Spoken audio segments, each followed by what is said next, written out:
भाई ये कहानी ट्विस्ट से भरा पड़ा है। इस कहानी को शुरू से आखिरी तक पूरा देखना, क्योंकि ट्रक कब पलट जाए कुछ पता नहीं। आखिर क्या होगा जब रात के अंधेरे में ट्रक का ब्रेक फेल हो जाए। आइए जानते हैं पूरी कहानी। साए सफ़र के हॉरर सफ़र में आपका स्वागत है। चलो वीडियो को शुरू करते हैं। ये कहानी है सौरभ सिंह की, जो ट्रक चलाते थे और उनके साथ था एक लड़का जिसका नाम था सरवर। अब ये ट्रक से सामान पहुंचाने का काम करते थे। एक बार क्या हुआ कि इनको पटना से झारखंड जाना था।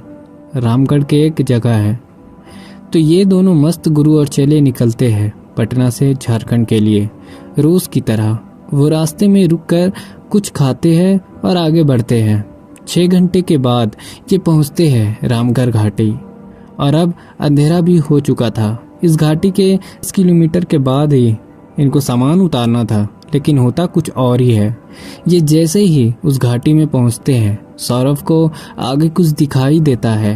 वो तुरंत ब्रेक मारता है। गाड़ी लगड़ाते हुए उससे टकराती है, लेकिन वहाँ कुछ था ही नहीं। सरवर पूछता है क्या हुआ। सौरभ कहता है वहाँ कुछ तो था। वो थोड़ा कंफ्यूज था। फिर वो गाड़ी भगाने की कोशिश करता है, लेकिन गाड़ी अब बढ़ती नहीं। तो सरवर कहता है मैं उतर कर चेक करता हूँ। वो उतरता है, लेकिन उसे कुछ दिखाई नहीं देता। फिर सौरभ भी उतर कर देखता है, तो उसे कुछ समझ नहीं आता। रात भी अब हो चुकी थी और उसको कुछ समझ नहीं आता। आखिर सौरभ फिर गाड़ी चालू करता है और इस बार गाड़ी चल पड़ी। थोड़ी दूर जाकर पता चलता है ब्रेक फेल हो चुका है और ट्रक फुल स्पीड में था। अब वो और घाटी अगर ज़रा सा मिस हुआ, गाड़ी सीधा खाई में जाएगी। सौरभ गाड़ी को धीरे धीरे स्लो कर रहा था, तभी सामने से एक ट्रक फुल स्पीड में आता है। सौरभ ब्रेक मार नहीं पाता और ये दोनों ट्रक टकराती है। सौरभ की ट्रक खाई की तरफ थी, तो ट्रक एक पेड़ में जाकर टकराती है। आगे का शीशा टूट जाता है और सरवर सीधा नीचे गिरता है। सौरभ उसको पकड़ता, उससे पहले वो नीचे गिर चुका था। सरवर को भी काफ़ी चोटें आ रखी थी और रात के 12 बज रहे थे, और वो जो बस था वो तो फुल स्पीड में वहाँ से निकल गया और सौरभ अकेला बचा सुनसान सड़क में। सरवर नीचे लटका पड़ा है। वो अपना एक गमछा फेंकता है नीचे और सरवर को बहुत मुश्किल से बचा लेता है। और अब शुरू होती है कहानी में ट्विस्ट।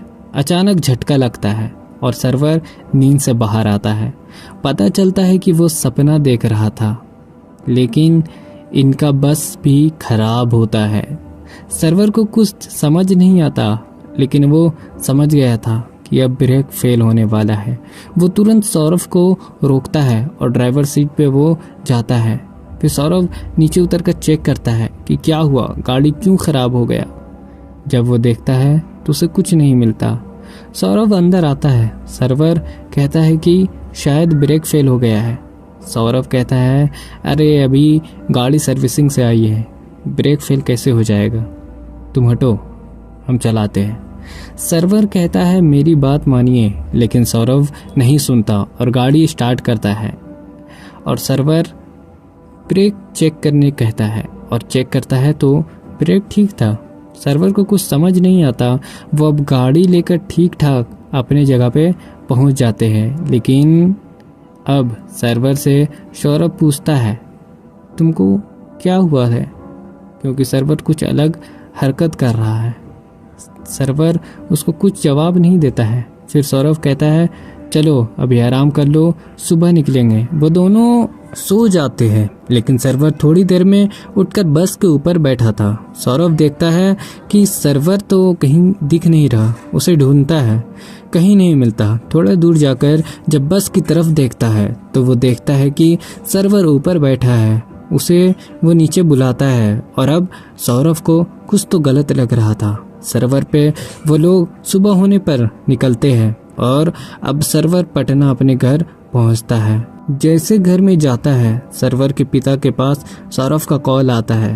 वो उसके पिता को बताते हैं कि सरवर थोड़ा बदला बदला लग रहा है, थोड़ा उसे मौलाना से दिखा दो तो सही रहेगा। क्योंकि सौरभ और सरवर के पिता अच्छे दोस्त थे, तो सरवर के पिता कहते हैं ठीक है, जैसे सरवर घर आता है उससे पहले वहाँ उसके पिता एक मौलाना को बुला कर रखते हैं।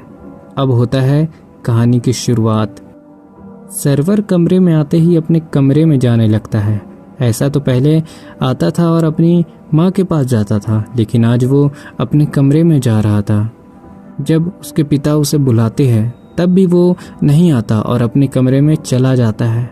इधर से मौलाना को भी कंफर्म था कि कुछ गड़बड़ है। उसके पिता और मौलाना अंदर जाते हैं। उसकी माँ तो परेशान थी, वो दूसरे रूम में थी। अब जब ये दोनों अंदर गए तो देखते हैं कि सरवर ने कपड़े उतार के बस हाफ पैंट में और सर पे गमछा बांधकर हंस रहा था। मौलाना अंदर जाते ही उसके बालों को पकड़ लिया और दुआ पढ़ने लगे। सरवर जोर जोर से चिल्लाने लगा। थोड़ी देर ऐसा ही चला, फिर सब शांत हुआ। मौलाना ने पूछा, कौन है तू? सरवर कहता है कि बताता हूँ सारी बातें, मैंने तो इसे बचाया है। बचाया है? अब सौरभ भी आ चुका था अपने घर से। अब सौरभ उससे कहता है कि किससे तूने इसे बचाया? सरवर के अंदर जो था वो पूरी बात बताता है। कहता है मेरा नाम रघु है और मैं भी इसी की उम्र का था। एक बार हमारी अचानक से ट्रक खराब हो गई। मेरे गुरु ने कैसे कैसे करके उसे ठीक किया। जब हम आगे गए तो हमारे ट्रक में ब्रेक फेल हुआ और ट्रक खाई में गिरी, जिससे मैं मर गया। और मेरी मौत का कारण थी वो चुड़ैल जो कि उस घाटी में रहती है, और इसी ने सरवर को वो सपना दिखाया था। ये सुनकर तो सौरभ एक बार कांप गया और मौलाना ने कहा तो तू इस पे हाजिर क्यों है? वो कहता है कि बस मैं भी थोड़ा जीना चाहता था, लेकिन मैं समझ गया हूँ मेरा वक्त ख़त्म हो चुका है, मैं चला जाऊँगा। मैंने इसकी उस वक्त से हिफाजत की, नहीं तो अभी तक ये मरे होते। मौलाना उसे कहते हैं कि ठीक है, लेकिन तू अभी इसे परेशान ही कर रहा है। कुछ देर मौलाना उसे समझाता है और फिर उसे ठीक करता है। कुछ दुआएं पढ़ता है जिससे सरवर होश में आता है, और अब वो सौरभ को देखकर कहता है कि मैं तो ट्रक में था, यहाँ कैसे आ गया? उसे सारी बातें पता चलती है। उसे मौलाना पूछता है अभी कैसा लग रहा है, उस वक्त क्या हुआ था? वो कहता है बस मुझे ये याद है, मुझे एक बुरा सपना आया, फिर मुझे कुछ याद नहीं। उसके पिता उसे आराम कहने को कहते हैं। सारे बाहर आते हैं। मौलाना उसके पिता को पानी देता है, कहता है अभी से ये पानी पिलाते रहने। सौरभ कहता है कि मेरी गलती है इसमें। सरवर के पिता कहते हैं जो होना था वो हो गया, इसमें तुम्हारी गलती नहीं है। कुछ दिन बाद अब सरवर ठीक हो गया था। सौरभ कहता है चलो फिर रामगढ़ घाटी। सरवर कान पकड़ता है, मेरे को नहीं जाना, लेकिन सौरभ को अकेला जाना पड़ता है क्योंकि उसका काम ही वही है। लेकिन हर बार अच्छा हो ये ज़रूरी तो नहीं। वापस उसकी लाश आती है, तभी सरवर की नींद खुलती है और हमें पता चलता है कि एक सपना था। लेकिन तभी सौरभ आता है और कहता है कि मुझे फिर रामगढ़ जाना है, तुम चलोगे? तो ये स्टोरी यहीं पर ख़त्म होती है। मिलती है एक नई वीडियो के साथ। तब तक वीडियो को लाइक ज़रूर करना और हमारे चैनल पे अगर नए हो तो चैनल को भी सब्सक्राइब कर लेना। अगर वीडियो थोड़ी सी पसंद आए तो लाइक ज़रूर करना। और वीडियो अभी हॉरर स्टोरीज वाली बहुत आ रही है, तो जाकर आप लोग ज़रूर चैनल में चेकआउट करना। मिलते हैं अगली वीडियो में।